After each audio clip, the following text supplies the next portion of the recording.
Cette courte vidéo fait suite à la vidéo sur la chute des corps sortie il y a 1 an et demi environ. Je vous invite à aller la regarder si le cœur vous en dit, mais ce n'est pas un prérequis pour comprendre celle-ci. Vous êtes parfaitement libre de faire ce que vous voulez.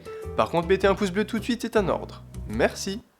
Salut à tous et bienvenue dans cette nouvelle vidéo sur la chaîne SpaceRaf. C'est toujours un plaisir de vous retrouver.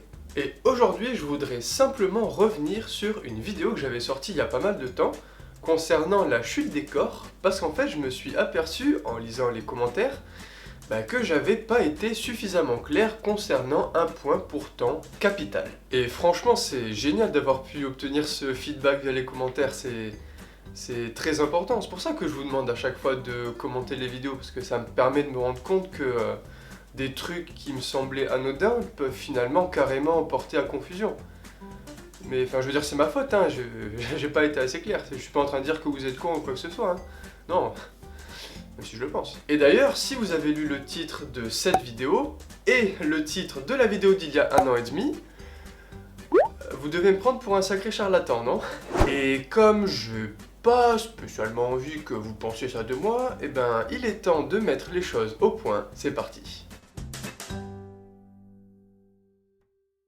Donc pour revenir sur cette fameuse vidéo d'il y a 1 an et demi, il faut savoir que j'ai passé toute la vidéo à expliquer que les objets tombaient à la même vitesse, et ce, quelle que soit leur masse.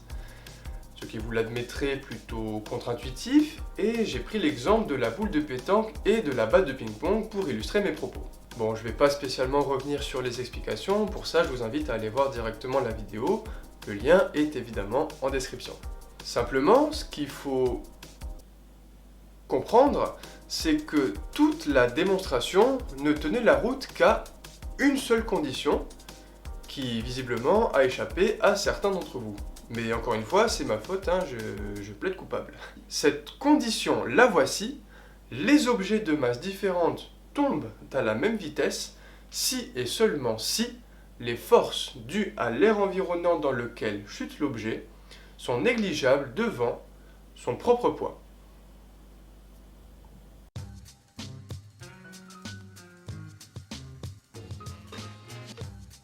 Bon, je pense que j'ai été clair comme de l'eau de roche. Comme de l'eau de gange, pardon, je voulais dire. Donc, on va la refaire. Quand la boule de pétanque et la balle de ping-pong chutent, elles sont soumises à deux types de forces. Leur poids et l'action exercée par l'air sur les balles, c'est-à-dire les frottements. En effet, vous n'êtes pas sans savoir que les parois des balles frottent contre les molécules d'air lors de la chute, ce qui va venir ralentir le mouvement. On parle de traînée aérodynamique. Ok, alors c'est quoi l'arnaque ? L'arnaque, si toutefois c'en est une, a été de négliger les forces de frottement devant le poids. Voilà, je ne les ai pas prises en compte. Ce qui revient en fait à considérer une chute libre dans le vide spatial, donc en absence d'air ambiant, comme par exemple sur la Lune, ou ailleurs, enfin, c'est juste un exemple. Et est-ce que c'est idiot ou même faux de faire cette hypothèse? Eh bien, ça dépend. J'ai craqué. Déjà, si on considère une chute libre dans le vide spatial, comme par exemple sur la Lune, eh ben on peut totalement supprimer les forces de frottement, puisqu'elles n'existent pas, vu qu'il n'y a pas d'air au contact des balles. Donc dans ce cas-là, c'est même plus une hypothèse, en fait, ça devient exact de négliger les forces de frottement. En revanche, quand on est sur Terre, ce qui est probablement votre cas actuellement, les frottements ne sont négligeables que sur des temps de chute réduits.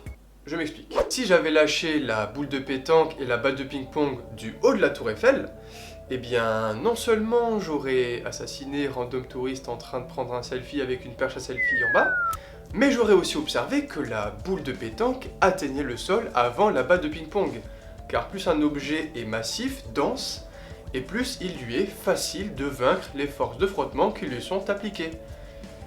Pas de chance pour le touriste. Donc dans cette vidéo que j'avais tournée sur Terre au plancher des vaches, on voit la boule de pétanque et la balle de ping-pong atteindre le sol en même temps, tout simplement parce que la chute a duré genre une seconde, ce qui est beaucoup trop court pour commencer à observer les effets des frottements de l'air sur la chute. En résumé, oui, les objets plus lourds tombent plus vite que les objets plus légers dans de l'air, lorsque l'on s'intéresse à des temps de chute suffisamment longs pour que les frottements se fassent ressentir, mais en revanche, non, les objets plus lourds ne tombent pas plus vite que les objets plus légers, lorsque l'on s'intéresse à une chute libre, c'est-à-dire un mouvement où les forces autres que le poids sont négligées, ce qui est exact dans le vide spatial comme sur la Lune, ou envisageable sur des temps de chute assez courts sur Terre.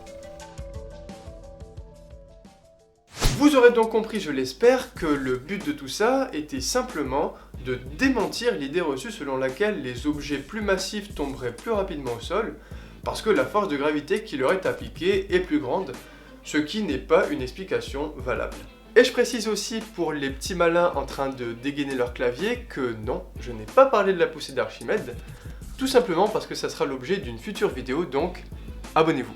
En attendant, je vous remercie chaleureusement d'avoir regardé celle-ci, ça me fait vraiment très plaisir. N'hésitez pas à me dire dans les commentaires si c'était un peu plus clair.